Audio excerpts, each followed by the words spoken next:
Maxwell displacement current.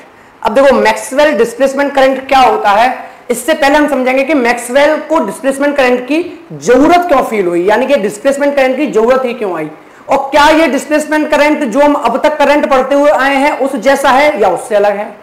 अगर उस जैसा है तो फिर अलग नाम क्यों है, और अलग है तो किस तरीके से अलग है।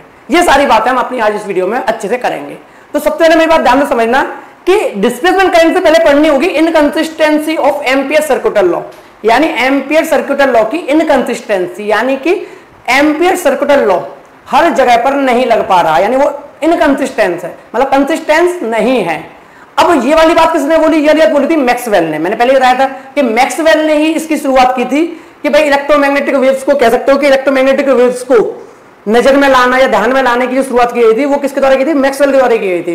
तो ये शुरुआत ही यहीं से हुई थी कि एम्पियर सर्कुलर लॉ जो है वो इनकंसिस्टेंस है। इनकंसिस्टेंस मतलब क्या है, पहले तो आपको एम्पियर सर्कुलर लॉ पता होना चाहिए मेरे भाई, कि उसके बाद कुछ बात होगी। एम्पियर सर्कुलर लॉ अगर आपको याद है तो अच्छी बात है, नहीं तो बता देता हूं। एम्पियर सर्कुलर लॉ होता था कि बी डॉट डीएल, जो ये बी डॉट डीएल होता था वो म्यू नॉट आई के इक्वल होता था, ठीक है। ये आपका एम्पियर सर्कुलर लॉ में आपने पढ़ा था। आप कहोगे इसमें प्रॉब्लम क्या आ रही है आपको, मुझे बस इतनी प्रॉब्लम आ रही है कि एम्पियर सर्कुलर लॉ के अकॉर्डिंग कहने का मतलब सीधा सीधा ये है कि अगर करंट होगा तो मैग्नेटिक फील्ड प्रोड्यूस होगा, और करंट कर दो जीरो, आई क्या कर दो zero, zero into mu naught, तो बी भी क्या हो जाएगा जीरो। यानी एम्पियर सर्कुलर लॉ को अगर मैं ध्यान से देखूं तो एम्पियर सर्कुलर लॉ के हिसाब से तो मुझे ये समझ में आता है कि मेरा मैग्नेटिक फील्ड प्रोड्यूस इसलिए होता है क्योंकि करंट होता है, और अगर करंट नहीं होगा, या फिर ऐसे समझ लो, मैं ये नहीं कहूंगा सिर्फ और सिर्फ कि मैग्नेटिक फील्ड तभी प्रोड्यूस होता है करंट होगा। अब आप कहोगे मैग्नेट की वजह से तो मैग्नेटिक फील्ड प्रोड्यूस हो जाता है, वहां कौन सा करंट होता है, बात ठीक है। लेकिन क्या मैं ये बात तो कह सकता हूं कि करंट नहीं है तो मैग्नेटिक फील्ड नहीं होगा, करंट अगर नहीं है तो मैग्नेटिक फील्ड नहीं होगा। चलो मैग्नेटिक फील्ड क्यों क्यों है वो अलग बात है, लेकिन करंट पर तो फिलहाल डिपेंड कर रहा है ना एम्पियर सर्कुलर लॉ के हिसाब से। तो यही बात समझ आ रही है कि अगर करंट है तो मैग्नेटिक फील्ड है, करंट नहीं है तो मैग्नेटिक फील्ड नहीं है।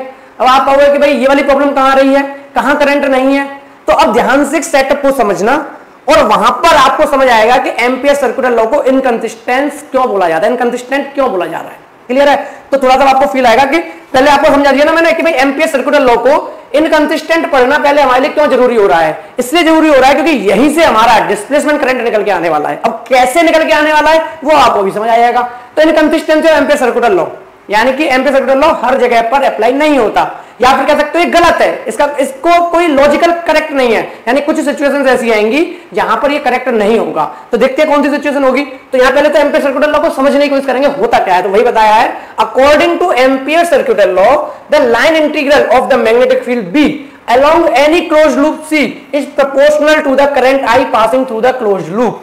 यानी इन्होंने बोला कि एम्पियर सर्कुलर लॉ के हिसाब से जब भी कहीं से क्या पास करेगा, करंट पास करेगा, और उसके आसपास जो एक सर्कुलर लूप होगा, एम्पियर सर्कुलर लूप, वहां पर जो मैग्नेटिक फील्ड प्रोड्यूस होगा वो B dot D L equal to mu naught I होगा। इससे इक्वेशन 1 नाम दे दिया। ऐसा एम्पियर सर्कुलर लॉ बताया गया था, आपको याद भी है, मैंने एम्पियर सर्कुलर लॉ पढ़ाया था, समझाया था कि मैग्नेटिक फील्ड कितना होगा वो इस पर डिपेंड करेगा जितना इसमें आई है। ठीक है भाई, आगे इन 1864 Maxwell showed that the equation 1 is logically inconsistent. यानी मैक्सवेल ने कब 1864 में इसको इनकंसिस्टेंट बोल दिया। ठीक है, इसको बोल दिया कि भाई लॉजिकली ये करेक्ट नहीं है, क्योंकि कुछ जगह पे इसने आपको सही रिजल्ट नहीं दिए होंगे। तो क्या हुआ था, टू प्रूव दिस इनकंसिस्टेंसी, यानी इस इनकंसिस्टेंसी को प्रूव करने के लिए मैक्सवेल के द्वारा उन्होंने कहा we consider a parallel plate capacitor being charged by a battery as shown in figure. यानी अब मैक्सवेल पहले आपको यह समझाने की कोशिश करेगा कि इसको इनकंसिस्टेंस क्यों बोला जा रहा है, इनकंसिस्टेंसी क्यों बोला जा रहा है एम्पियर सर्कुलर लॉ को। तो इसके लिए इन्होंने एक सेटअप बनाया, ये वाला। इन्होंने बोला देखो ये बैटरी लगा दो, एक की लगी हुई है, ठीक है। अब ध्यान से समझना, ये कैपेसिटर्स हैं, ये क्या है, कैपेसिटर। ओके, अब आप कहोगे दिक्कत क्या आ रही है यहाँ पे, देखो दिक्कत कुछ नहीं आ रही है, दिक्कत अब आना शुरू होगी। अब एक बात बताओ, जब इस बैटरी से करंट निकलेगा, इस बैटरी से करंट निकलेगा और आप यहाँ पे क्या बनाओगे, आप यहाँ पर एक एम्पियर सर्कुलर लूप लोगे। आप एम्पियर सर्कुलर लूप लोगे, आप बोलोगे सर देखो यहाँ करंट फ्लो कर रहा है आई, और आपने ले लिया एम्पियर सर्कुलर लॉ, वो एम्पियर सर्कुलर लूप ले लिया। अब एम्पियर सर्कुलर लूप के हिसाब से अंदर करंट है, यहां पर मैग्नेटिक फील्ड होगा, कोई दिक्कत नहीं है, B vector dot DL equals to mu naught I. बहुत अच्छी बात है, कोई समस्या नहीं। लेकिन समस्या प्रोड्यूस होगी इस वाले सर्कल में, C2 सर्कल में। किसमें समस्या प्रोड्यूस होगी, C2 सर्कल में, क्योंकि अब आपने बोला कि C1 सर्कल, ठीक है, C1 सर्कल में करंट आई था, मैंने मान लिया, वहां पे एम्पियर सर्कुलर लॉ लग गया। लेकिन अब अगर आप बताओ इस सर्कल C2 में पैरेलल प्लेट कैपेसिटर जी है भाई, बीच में तो ही ना करंट होता, चार्ज इस कैपेसिटर तक आता है और इस कैपेसिटर तक आता है, या फिर कह लो कि ये जब चार्ज होते हैं तो यहां से पॉजिटिव आता है और यहां से आपका सारा का पॉजिटिव चला जाता है तो नेगेटिव रह जाता है। अब बीच में करंट कहां है, यहां पे करंट नहीं है तो आपका ठीक है कोई बात नहीं, करंट नहीं है तो एम्पीयर सर्कुलर लॉ के हिसाब से मैग्नेटिक फील्ड भी नहीं होगा। लेकिन यही तो प्रॉब्लम आ गई, जब यहां पर कंपास नीडल को लाके रखा गया, उन्होंने कहा चेक कर लेते हैं भाई, चेक करके देखते हैं क्या आता है, तो पता चला कंपास नीडल में हो गया डिफ्लेक्शन। अब इन्होंने कहा भाई करंट है नहीं, मैग्नेट ये है नहीं, तो कंपास नीडल में डिफ्लेक्शन कहां से आ गया, इसका मतलब करंट के अलावा कोई और भी है जो मैग्नेटिक फील्ड को प्रोड्यूस करने की क्षमता रखता है, यानी जिसकी वजह से मैग्नेटिक फील्ड प्रोड्यूस हो सकता है। तो अब समझ में अब कंफ्यूजन ये बढ़ गया कि अब है कौन ऐसा, क्योंकि करंट तो है नहीं भैया, हवा में कैसे करंट आया वैक्यूम में, ना तो ये आयोनाइज्ड है। अब ऐसा तो नहीं आयोनाइज कर रखा है, जैसे वहां पे अपन ने भी एक्सपेरिमेंट पढ़ा था हर्ट्ज का, वहां तो मैं क्या किया था कि पास के इतनी पास रख दिया था कि उनके बीच में जो एयर गैप था वो आयोनाइज हो गया था। लेकिन ये कैपेसिटर जो है इनका इतना ज्यादा हाई पोटेंशियल डिफरेंस नहीं है कि इनके बीच के एयर गैप को मतलब कि आयोनाइज कर दे, कंडक्टिंग पाथ बना दे। तो भाई फिर ऐसा क्या है यहाँ पर जो मैग्नेटिक फील्ड प्रोड्यूस हो गया, तो अब इसी चर्चा की वजह से डिस्प्लेसमेंट करंट का रूल आएगा। ठीक है, अब आप अच्छे से समझ पाओगे डिस्प्लेसमेंट करंट क्यों आएगा। अभी बात करेंगे ये कैसे उस करंट से अलग है वो भी समझेंगे। पहले यहां तक सारी बातें क्लियर है। समस्या क्या आई, समस्या ये आई कि बीच में भैया मैग्नेटिक फील्ड नहीं होना चाहिए, बीच में मैग्नेटिक फील्ड नहीं होना चाहिए, क्योंकि ऐसा एम्पीयर सर्कुलर लॉ ने कहा था। या तो फिर एम्पीयर सर्कुलर लॉ गलत है, या तो एम्पीयर सर्कुलर लॉ गलत है, या फिर ये बात गलत है।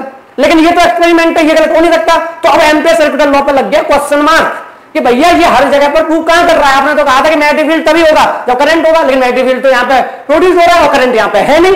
तो इससे प्रूव हो गया inconsistency of ampere circular law. Clear है बात, तो एम्पीयर सर्कुलर लॉ इनकंसिस्टेंस हो गया। अब आगे बात करते हैं आगे क्या होगा। Now the current I flow across the area bounded bye loop C1। अब देखो इन्होंने जो मैंने सारी बातें बोली हैं वो यहां पर लिख कर भी दे दी है मैंने, जैसे कि हम बताने की कोशिश कर रहे हैं कि करंट आई फ्लो कर रहा है किस में से, सर्कुलर लूप C1 में से। जो ये सर्कुलर लूप C1 है जो कि कैपेसिटर के पहले लेफ्ट साइड में बना दिया गया, भैया यहां से तो करंट फ्लो कर रहा है इस लूप में से, तो कोई समस्या ही नहीं है। ठीक है, hence from Ampere circular law we have, यानी अगर यहां पर एम्पीयर सर्कुलर लॉ लगाएंगे C1 में जो कि कहां पर है, एक वायर के ही ऊपर बना दिया है एम्पीयर लूप, तो अगर यहां जब एम्पीयर सर्कुलर लॉ लगाएंगे तो बिल्कुल सही लगेगा कि C1 = B dot DL = mu naught I। यानी जो ये C1 है जो कि हमने सर्कुलर लूप माना है C1, उसके अक्रॉस जो मैग्नेटिक फील्ड है वो तो एम्पीयर सर्कुलर लॉ के हिसाब से ठीक बैठेगा, B dot DL = mu naught I, क्योंकि इसमें से I करंट फ्लो कर रहा है। भाई जो कैपेसिटर है समस्या तो उसके बीच की है ना। अब यहां पर अगर आप कुछ बना रहे हो तो ये तो करंट के दायरे में आ रहा है ना, ये वाला पार्ट तो करंट के दायरे में आ रहा है, यहां तो करंट है तो यहां तो कोई दिक्कत ही नहीं है C1 पे। तो वही दिखा दिया कि C1 का जो सरफेस इंटीग्रल हो वो सरफेस इंटीग्रल होगा C1 का, वो B dot DL = mu naught I हो जाएगा, कोई समस्या नहीं है। इक्वेशन 2 मान ली। But the area bounded by C2, अब इसका क्या करें, जो इस कैपेसिटर के बीच में एरिया माना है C2, इसका क्या करें, तो by the area bounded by C2 lies in the region between the capacitor plates, no current flow across it, यानी इसके बीच में तो कोई करंट फ्लो नहीं कर रहा। अब करंट फ्लो नहीं कर रहा तो इसके हिसाब से तो C2 = B डॉट DL = 0 होना चाहिए। यानी जो ये C2 हमारा है सर्कुलर लूप, इसके अक्रॉस जो मैग्नेटिक फील्ड है वो तो 0 होना चाहिए क्योंकि करंट 0 है। तो भाई इक्वेशन 3 मान लिया। ओके, अब ये क्या कहना चाह रहा है, ध्यान से समझना। अब ये कहना चाह रहा है, देखो एक तो तरीका मैंने बोला कि भाई यहां पर रख दिया अपने कंपास नीडल, क्या रख दी, कंपास नीडल, और कंपास नीडल में हो गया डिफ्लेक्शन, कंपास नीडल डिफ्लेक्शन हो गया मैग्नेटिक फील्ड। दूसरा ही समझने की कोशिश कर रहा है कि इमेजिन करो कि जो लूप C1 है C2 है वो इनफिनिटेसिमली क्लोज टू ईच अदर, मतलब C1 C2 बहुत ज्यादा नजदीक है। इस तरीके से समझो C1 C2 जो है वो बहुत ही ज्यादा क्या है, क्लोज है एक दूसरे के। देखो ये समझो इस तरीके से दूसरे वाले डायग्राम के अंदर, यहां तो समझाने की कोशिश की अलग अलग ले लिया। अब ये कह रहे हैं C1 C2 बहुत क्लोज है एक दूसरे के। ठीक है, जो C1 सर्कल बनना है C2 सर्कल बनना है वो इस तरीके से इनफिनिटेसिमली स्मॉल है, बहुत पास पास है। तो इन्होंने बोला इस तरीके से, imagine the loop C1 C2 infinitesimally close to each other as shown in figure, then we must have, यानी उसके हिसाब से तो जो हमारा B डॉट DL है C1 में, यानी कि जो हमारा मैग्नेटिक फील्ड है, ठीक है, C1 सर्कुलर लूप C1 के अक्रॉस उसका इक्वल होना चाहिए magnetic B dot DL C2 के। पर हम देख पा रहे हैं इक्वेशन 2 और 3 में वो है ही नहीं। C1 B डॉट DL हमारा म्यू नॉट I है और C2 B डॉट DL हमारा क्या है, 0 है। भाई ये दोनों तो इक्वल ही नहीं है, म्यू नॉट I और 0 ये कहां से इक्वल हो गए। यानी कि अब यहां पर हमारा हो गया एम्पीयर सर्कुलर लॉ इनकंसिस्टेंट, यानी एक तरीके से कह लो डिसप्रूव हो गया। भाई प्रूव कर ही नहीं पा रहा वो की बात सही है, तो एम्पीयर सर्कुलर लॉ यहां पर अप्लाई नहीं हो पा रहा इस कंडीशन में, सिचुएशन में। अब देखते हैं क्या होगा, क्या एम्पीयर सर्कुलर लॉ को गलत प्रूव कर दिया जाएगा कि नहीं, ये गलत है इसको उठाओ, या कुछ और किया जाएगा। ठीक है, अब जब इक्वेशन 4 हमने देखा तो पता चला दिस रिजल्ट इज इनकंसिस्टेंस, या inconsistent with the equation 2 and 3, यानी इक्वेशन 2 और 3 के हिसाब से जो इक्वेशन 4 बनी है, यानी आपने बोला इनफाइनेटसिमली स्मॉल है, यानी वो एक ही है। अब एक ही है तो दोनों का जो मैग्नेटिक फील्ड का इंटीग्रल है B.dl का वो इक्वल माना हमने, लेकिन इक्वेशन 3 से और 2 से पता चला कि वो तो इक्वल ही नहीं है। जब इक्वल नहीं है तो ये रिजल्ट इनकंसिस्टेंट लगा, so need for modify ampere law was felt by Maxwell. यानी मैक्सवेल ने फिर भी इसको बिल्कुल गलत नहीं बोला, इन्होंने बोला कुछ ना कुछ कमी है, इसको मॉडिफाई करने की जरूरत है। देखो यहां पे वर्ड यूज किया है मॉडिफाइंग एम्पियर लॉ, जो एम्पियर सर्कुलर लॉ है उसको मॉडिफाई करने की जरूरत है, यानी कि जितना है वो तो ठीक है पर इसमें कुछ हिडन है जो कि आपको शो करना पड़ेगा, यानी इसको मॉडिफाई करना पड़ेगा, इसको गलत नहीं किया। अब मॉडिफाई कैसे करेंगे वो समझते हैं। देखो, to modify Ampere's law Maxwell followed a symmetric consideration, यानी एम्पियर सर्कुलर लॉ को मॉडिफाई करने के लिए कुछ उसने सिमेट्रिक कंसीडरेशंस ली। सिमेट्रिक कंसीडरेशन कैसे ली कि by Faraday law a charging magnetic field induced the electric field, hence a charging electric field must induce the magnetic field. बहुत बढ़िया, यहां पे इसने सिमेट्रिक लिया, यानी ज्योमेट्रिक सिमेट्रिक कैसे लिया, इन्होंने क्या बोला, देखो इन्होंने बोला कि बात बताओ, जब भी कहीं मैग्नेटिक फ्लक्स में चेंज आता है, जब भी कहीं मैग्नेटिक फ्लक्स में चेंज आता है, यहां पर जब मैग्नेटिक फील्ड चेंज होता है तो मैग्नेटिक फील्ड क्या प्रोड्यूस करता है, इलेक्ट्रिक फील्ड।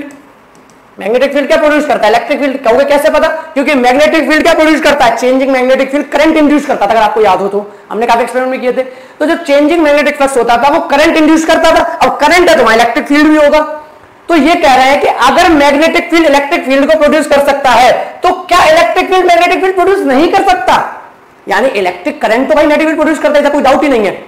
इलेक्ट्रिक करंट जो होता है हमारा वो तो मैग्नेटिक फील्ड प्रोड्यूस करता ही था, इसमें तो डाउट ही नहीं है। करंट कैरिंग लूप जो हमने पढ़ा था इसके अंदर यूनिफॉर्म मोशन होता था करंट का या फिर कह लो चार्ज का, वहां पर मैग्नेटिक प्रोड्यूस होता था। पर ये कह रहे हैं कि अकेला इलेक्ट्रिक फील्ड, यानी कैसी सिचुएशन जिसमें करंट आपको दिख नहीं रहा, करंट फ्लो नहीं कर रहा, सिर्फ वहां पे इलेक्ट्रिक फील्ड है, तो क्या इलेक्ट्रिक फील्ड से मैग्नेटिक फील्ड नहीं बन सकता। अब ये इन्होंने सिमेट्री के हिसाब से बोला, क्योंकि हमने देखा था कि मैग्नेटिक फील्ड करंट को प्रोड्यूस करता था, करंट मैग्नेटिक फील्ड को प्रोड्यूस करता था, तो सेम इन्होंने बोला कि अगर मैग्नेटिक फील्ड इलेक्ट्रिक फील्ड को प्रोड्यूस कर रहा है तो इलेक्ट्रिक फील्ड भी मैग्नेटिक फील्ड को प्रोड्यूस कर सकता है। यानी जो ये गैप है, जो कैपेसिटर के बीच में गैप है, उसमें जो मैग्नेटिक डिफ्लेक्शन हो रहा है, यानी लग रहा है कि मैग्नेटिक फील्ड है, वो हो सकता है इलेक्ट्रिक फील्ड की वजह से हो, क्योंकि करंट तो है नहीं, क्योंकि करंट तो यही रुक गया ना, करंट तो यहां तक फ्लो किया इस प्लेट तक और यहां पर फ्लो करेगा तो इस प्लेट तक, भाई बीच में कहां है, वहां तो वैक्यूम है, वहां तो फ्री स्पेस है। तो इन्होंने वही बोला कि changing magnetic field induced an electric field, hence a changing electric field must induces a magnetic field. उन्होंने कहा ये मस्ट है कि इलेक्ट्रिक फील्ड को मैग्नेटिक फील्ड इंड्यूस करना पड़ेगा या कर रहा है। ये इन्होंने कहां से लॉजिक लगाया, बाय सिमेट्रिक, ठीक है, बाय सिमेट्रिक कंसीडरेशन।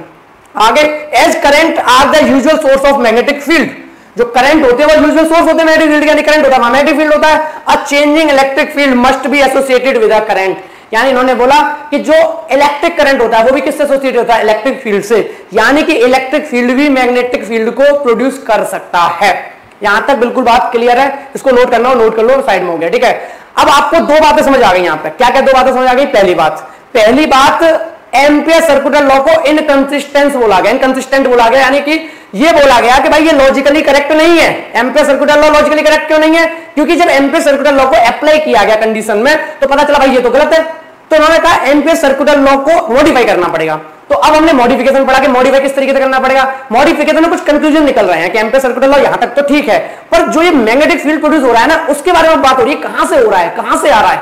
तो उसके लिए इन्होंने भी फिलहाल बोला कि भाई सिमेट्रिक, हम ये मान के चल रहे हैं कि हमारा इलेक्ट्रिक फील्ड मैग्नेटिक फील्ड को प्रोड्यूस करेगा, ठीक है भाई। आगे बढ़ते हैं। Maxwell called this current as the displacement current to the distinguish it from the usual conduction current caused by the drift of electron. यहां पर इन्होंने उसको एक नाम दे दिया, उन्होंने कहा कि जो ये करंट है जो कि कैपेसिटर के बीच में है, इसको नाम दे दिया डिस्प्लेसमेंट करंट। क्या नाम दे दिया, डिस्प्लेसमेंट करंट। और ठीक है, डिस्प्लेसमेंट करंट, अब बात आती है उस करंट को क्या नाम दोगे जो इलेक्ट्रॉन की फ्लो की वजह से, उसे नाम दे दिया इन्होंने कंडक्शन करंट। क्या नाम दे दिया, कंडक्शन, CONDUCTION, कंडक्शन करंट, यानी IC and ID, displacement current and conduction current. यानी कि अब आपको थोड़ा सा डिफरेंशिएट हो जाएगा दोनों में, जब भी बोला जाएगा IC आप समझ जाओगे current due to the flow of electron, और जब भी बोला जाएगा डिस्प्लेसमेंट करंट आप समझ जाओगे due to the electric field. तो इन्होंने थोड़ा डिफरेंशिएट कर दिया, यानी अलग अलग बता दिया। तो दूसरी बात दिमाग में ये रखनी है आपको कि भाई इन्होंने इंडक्शन करंट को, sorry induction current, conduction current को नाम अलग दे दिया और उसको नाम दे दिया क्या, उसको नाम दे दिया डिस्प्लेसमेंट करंट। अब इसको प्रूव करने की बात आएगी कि ये करंट है या नहीं है, यानी जो इलेक्ट्रिक फील्ड है, अभी तक तो यही बात बोली गई थी ना कि इलेक्ट्रिक फील्ड आपका प्रोड्यूस करेगा मैग्नेटिक फील्ड को। अब करंट कहां से आ गया, तो अब हमें ये भी देखना पड़ेगा कि ये इलेक्ट्रिक फील्ड यहाँ पे कोई ना कोई करंट देगा, और उस करंट का नाम क्या दे दिया, डिस्प्लेसमेंट करंट दे दिया। और किस तरीके से अलग है, उसको कंडक्शन करंट दे दिया नाम। ठीक है, तो अब हम पढ़ेंगे इस डिस्प्लेसमेंट करंट के बारे में कि भाई डिस्प्लेसमेंट करंट आ कहां से गया। आपने तो इतना बोला कि मैग्नेटिक फील्ड इलेक्ट्रिक फील्ड की वजह से आ गया, अब आपने इलेक्ट्रिक फील्ड को करंट कैसे बना दिया। तो अब अच्छे से स्टडी करते हैं डिस्प्लेसमेंट करंट की कि भाई डिस्प्लेसमेंट करंट कैसे आया। आगे, it is that current which comes into existence in addition to the conduction current whenever the electric field and hence the electric flux change with time। यानी यहां इन्होंने समझाया कि हमने ये वाली बात तो आपको बोली थी कि यहां पे इलेक्ट्रिक फील्ड, अब एक बात आप समझ लो, अगर इलेक्ट्रिक फील्ड में चेंज आएगा, यानी इलेक्ट्रिक फील्ड में चेंज आएगा या इलेक्ट्रिक फ्लक्स में चेंज आएगा, तो इलेक्ट्रिक फ्लक्स में चेंज आने की वजह से एक करंट इंड्यूस होगा और उस करंट का नाम होगा डिस्प्लेसमेंट करंट। क्या नाम होगा, डिस्प्लेसमेंट करंट। अब करंट इंड्यूस कैसे होगा, इसको प्रूव कर देंगे अच्छे से। ठीक है, कि डिस्प्लेसमेंट करंट हमारा कितना होगा। अब बात ये भी तो आती है भाई, करंट का तो मैग्नीट्यूड होता है और करंट को मेजर भी कर सकते हैं, तो मेजर तो करें कि कितना डिस्प्लेसमेंट करंट, वो देखेंगे। To maintain the dimensional consistency the displacement current is given in the form, यानी इन्होंने इस फॉर्म में I D equal to E naught D phi E upon D T, यानी इन्होंने बोला कि जो ये डिस्प्लेसमेंट करंट होता है वो इसके इक्वल होता है E naught D phi E upon D T, और डी फाई यहां पर है इलेक्ट्रिक फ्लक्स। क्या है, इलेक्ट्रिक फ्लक्स। इलेक्ट्रिक फ्लक्स बदलेगा तो आपका करंट इंड्यूस हो जाएगा और उस करंट का नाम क्या है, डिस्प्लेसमेंट करंट। यानी इलेक्ट्रिक फील्ड वेरी करने की वजह से करंट इंड्यूस हुआ, आपका डिस्प्लेसमेंट करंट। तो इस डिस्प्लेसमेंट करंट का एक्सप्रेशन आप याद रखना कि जो डिस्प्लेसमेंट करंट है इसका एक्सप्रेशन कितना है, E naught D phi E upon D T. यहां तक बिल्कुल अच्छे से क्लियर है सारी बातें। डिस्प्लेसमेंट करंट क्या था वो आपको समझ आ गया। डिस्प्लेसमेंट करंट अपने क्या है मेरे भाई, जो इलेक्ट्रिक फील्ड जो अपने कैपेसिटर की प्लेट्स के बीच में इलेक्ट्रिक फील्ड है उसके चेंज होने की वजह से प्रोड्यूस हुआ है। अब इन्होंने क्या किया, to maintain the dimensional consistency of the displacement current is given in the form, यानी अब इनको क्या करना है, इन्होंने कहा कि एम्पीयर सर्कुलर लॉ तो इनकंसिस्टेंट हो गया, यानी कि यहां से एम्पीयर सर्कुलर लॉ गलत क्यों हो गया, तो उसकी कंसिस्टेंसी बनाए रखने के लिए इन्होंने कहा वहां पर एक और करंट है जिसका नाम दिया इन्होंने डिस्प्लेसमेंट करंट, उसका एक्सप्रेशन होता है E naught equal to D phi E upon D T. ठीक है, तो ये उसका एक्सप्रेशन हो गया। आगे बढ़ते हैं। अब where phi E is the electric field into area, electric flux होता है फाई, और फाई का फॉर्मूला आपको पता होगा, फाई इक्वल टू क्या होता था, इलेक्ट्रिक फ्लक्स इक्वल टू होता था ई इनटू ए। क्या होता था, ई इनटू ए। भाई यहां पे समझा, ई is the electric flux across the loop, यानी उस लूप के अक्रॉस जो इलेक्ट्रिक फ्लक्स है वो कितना है, ई ए है।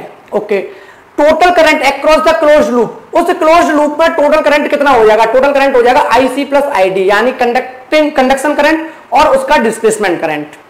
तो total current across the close loop कितना हो जाएगा, कंडक्शन करंट एंड वो डिस्प्लेसमेंट करंट। अब इन दोनों का सम होगा। अब तो ध्यान समझना, अब कंडक्शन करंट तो आई से ही मान के चल रहे हैं हम, यानी इस लूप के अंदर जो करंट फ्लो कर रहा है यानी इलेक्ट्रॉन की वजह से जो कि कैपेसिटर तक जा रहा है वो तो कंडक्शन करंट है आईसी, और जो डिस्प्लेसमेंट करंट है उसका एक्सप्रेशन अभी भी मैंने आपको दिया, उसका एक्सप्रेशन कितना दिया, E naught D phi E upon D T. यानी अगर हम टोटल करंट की बात करें क्लोज लूप के अंदर, हम टोटल करंट की बात करें क्लोज लूप के अंदर, यानी जो ये अपन का बना हुआ है टोटल करंट की जो बात कर रहे हैं हम इसमें क्लोज लूप के अंदर, तो टोटल करंट कितना होगा, ये कह रहा है कि जो यहां से करंट आ रहा है और जो आपका यहां पर डिस्प्लेसमेंट करंट जिसको नाम दिया है, जिसको नाम क्या दिया है, डिस्प्लेसमेंट करंट, उन दोनों का सम होगा यहां पर टोटल करंट। ठीक है, क्योंकि इनफिनिटेसिमली स्मॉल माने थे ना, तो या इस सर्कल के अंदर कितना करंट होगा, जो आपका इन्होंने मान लिया आपका किसका कौन सा करंट है, जो कंडक्शन करंट और आपका जो डिस्प्लेसमेंट करंट है। ठीक है, अब आगे देखते हैं। अब आगे बात आती है कि unlike the conduction current the displacement current exist whenever the electric field and hence the electric flux is changing with time। ठीक है, this accordingly to Maxwell the sum of the magnetic field is not just the conduction electric current due to the flowing charge but also the time varying electric field।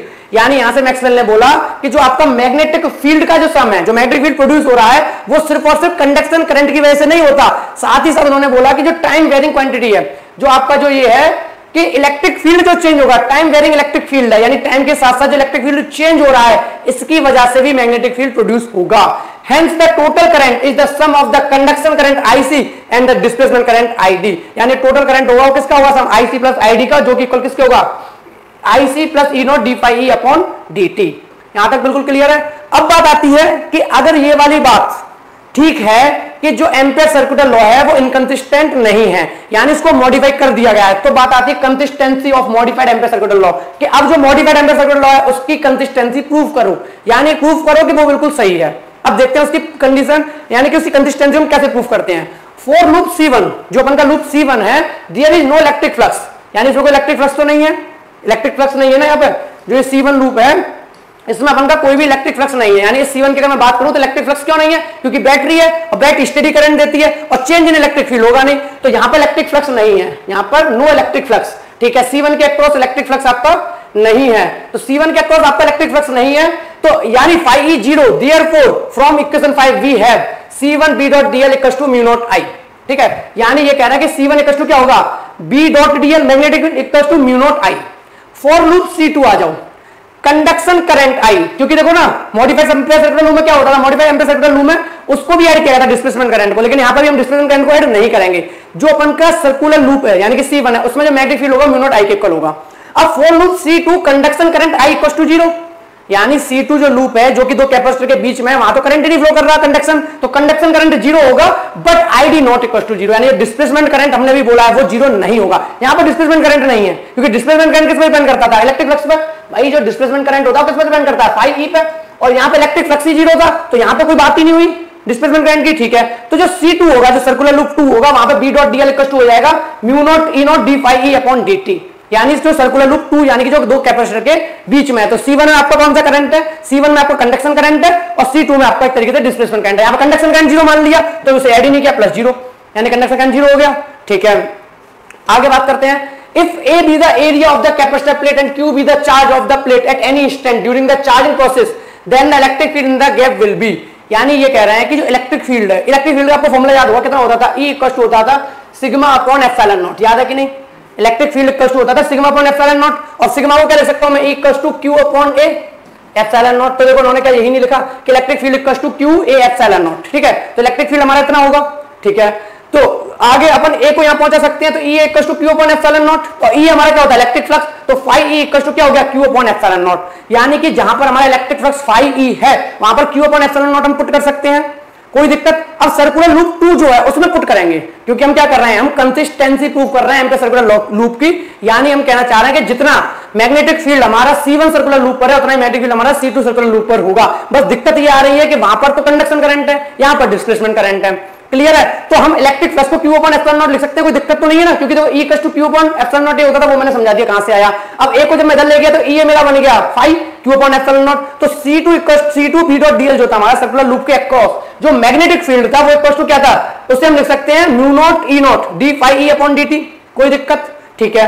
अब देखो यहां पे हम phi E की value put करते हैं, phi equal to हमने लिख दिया Q अपॉन एप्सिलॉन नॉट, क्या लिख दिया Q अपॉन एप्सिलॉन नॉट। तो देखो एप्सिलॉन नॉट से एप्सिलॉन नॉट कट गया, हमारा क्या बचा mu naught DQ upon DT, क्या बचा mu naught equal to DQ upon DT। अब यहां पे एक बात ध्यान से समझना कि जो mu naught DQ upon DT और DQ अपॉन DT क्या होता है, करंट, DQ अपॉन DT क्या होता है, करंट। तो अब समझ लो यहीं से वाली बात प्रूव हुई थी कि भाई जो डिस्प्लेसमेंट करंट है वो एक करंट है, क्योंकि DQ अपॉन DT आ रहा है, ओके। तो B dot DL ampere circular law के हिसाब से हमारा म्यू नॉट I आ गया, म्यू नॉट, लेकिन ये वाला करंट कौन सा है, ये वाला हमारा डिस्प्लेसमेंट करंट है, ठीक है। आगे समझाया गया है यहाँ पे कि जो C2 यानी सर्कुलर लूप सेकंड वाला है उसके अक्रॉस जो B डॉट DL है वो म्यू नॉट I है, बट ये वाला जो I है, ये वाला जो I है वो कैसा है, डिस्प्लेसमेंट करंट। और डिस्प्लेसमेंट करंट में भी हमने देखा कि डिस्प्लेसमेंट हमारा क्या बन गया, डिस्प्लेसमेंट करंट हमारा वही बन गया जो हमारा I था। तो this agree with the equation 6 proving the consistency of the ampere modified law, यानी यहां से प्रूफ हो गया कि जो मॉडिफाइड एम्पीयर लॉ है वो कंसिस्टेंट है, ठीक है। वहां पे हमारा ये होता था B डॉट DL यानी integration of B dot DL किसके, म्यू नॉट I के, और हमें यहां पे भी क्या मिल गया, C1 के अक्रॉस भी इतना था, और हमने जब C2 के अक्रॉस निकाला, जब हमने इंटीग्रेशन ऑफ C2 के अक्रॉस B डॉट DL को निकाला, तो जो B डॉट DL निकल के आया हमारा, कितना निकल के आया, B डॉट DL हमारा निकल के आया म्यू नॉट I, कितना निकल के आया, म्यू नॉट I। बात क्लियर है। बस फर्क कितना है यहाँ पे, बस फर्क कितना है कि यहाँ पर जो मैग्नेटिक फील्ड है वो due to the displacement current है, यहाँ पर जो मैग्नेटिक फील्ड है वो due to the conduction current है, क्लियर है। आई होप यहां तक आपको कॉन्सेप्ट समझ आ गया होगा। फिर भी अगर कोई डाउट रह गया हो तो आप मुझे कमेंट सेक्शन में कमेंट करके बता सकते हैं। मिलते हैं फिर अपन नेक्स्ट वीडियो में अपने नए कॉन्सेप्ट के साथ। Thank you so much.